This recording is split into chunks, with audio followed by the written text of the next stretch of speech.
Hey there, this is Catherine Lang. A little bit of fun, a little bit of hope, all twisted up with a little bit of snark because we all need a little bit of snark in our lives. Just be careful about teaching it to your kids because that will come back to bite you. Today, we're going to be talking about fear. And this can be an honest fear, a fear that comes from an experience in the past, or fear that you've created in your own mind. It doesn't matter where the fear comes from. All that really matters is that the fear is holding you back from following your purpose. So we're going to take a stand against fear.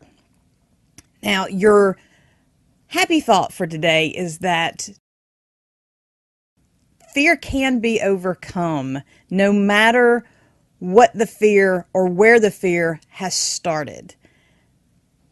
Several years ago, I was outside digging in iris beds, digging up iris for my children, and I stuck my pitchfork in a yellow jacket's nest. If you've never stuck your pitchfork in a yellow jacket's nest, don't. I've been there. You don't want to repeat that process. The first time I did it, and yes, I did do it more than once. The first time I did it, I managed to get in the house before I even knew that I had been dealing with yellow jackets. I just knew something had hit me. But the second time, I was in a very precarious position because I was further down in the garden and it was a little warmer, so they were a little more active. And this time one got me, and he got me good, or I should say she. So I ran across the yard and started slapping, trying to figure out what was after me, and it just kept stinging. And so I started stripping and running towards the house, and by the time I got to the house, I was naked and I left a line of clothes behind me, which was an interesting thing for your husband to come home to as he's driving up the driveway. You know, it's a shoe, and then it's a sock, and then it's my pants. And when he got to the door, I jerked him inside because I just knew that they were standing there or flying there in the shape of an arrow pointing at the door, just waiting for their opportunity to get me.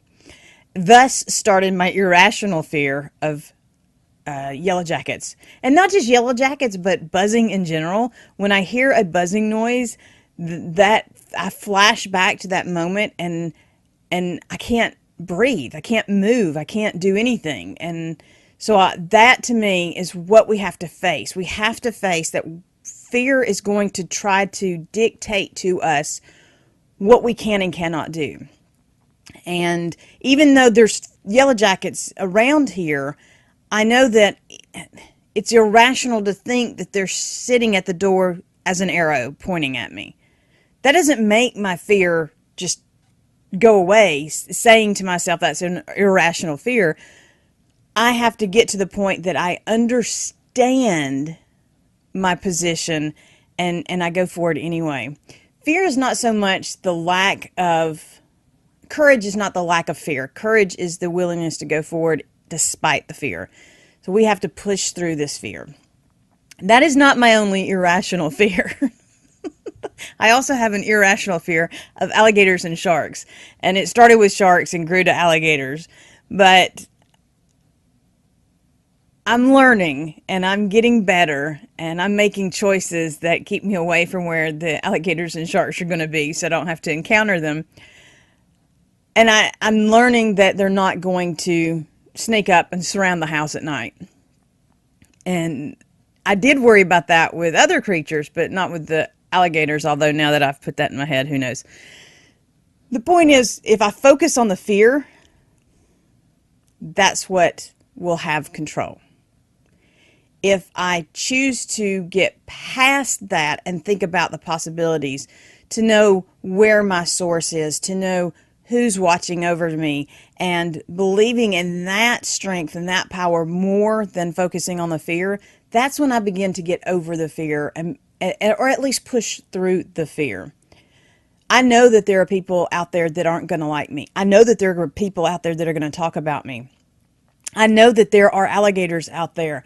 I know that there are yellow jackets out there, but that can't keep me from going out there. That can't keep you from moving into your possibility.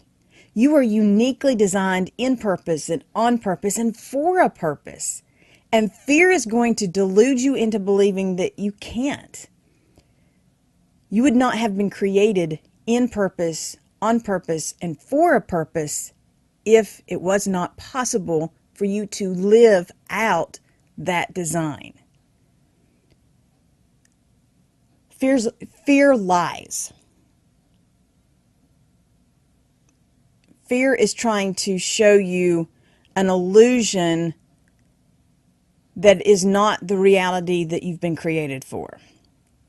Yes, you have circumstances surrounding you. Yes, you have situations that are trying to pile up on you or have piled up on you. Yes, there are things and people that are hindering this journey, but fear lies when it convinces you that you can't. You can. You can step out despite the fear. You can overcome despite what the fear is trying to tell you to do. You have it in you right now. Maybe not to do it all, but to take one step. And the key to overcoming fear is to take that one step. Until next time, be blessed and be a blessing.